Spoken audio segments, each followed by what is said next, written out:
بصوا، انا الفيديو ده بلس، مش 18 بلس 45، هو خارج شوية وحساس، فاللي هيتحسس ما يخشش. سكيب ذا فيديو بليز. مشاكل المرأة عندنا في مصر، ما اعرفش الستات بقى العرب اخبارهم ايه، تنحصر في حاجة واحدة بس، اللي انا لمساه يعني، اللي انا شايفاه. حاجة احنا شنبنا بيطلع كل 72 ساعة، او ربنا. انا really don't know what went wrong. يعني هل مثلا الفتلة ما بتتعملش بضمير؟ العدو رملنا حاجة في مية النيل فبنشربها فالهرمونات ضربت؟ مش عارفة، نفسي اعرف.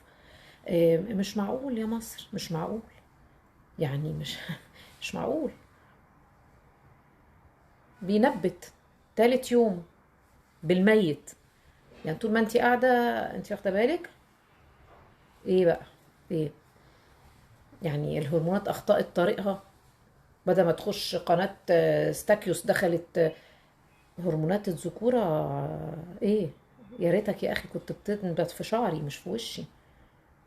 اتمنى طبعا من الستات الامارات اللي بنحبهم وبنسخسخ تحت ايديهم لما بيشيلوا لنا شنباتنا ودقنا، ما يزعلوش لما ارجع لها تاني يوم واقول لها معلش في هنا شعر يا بيرو.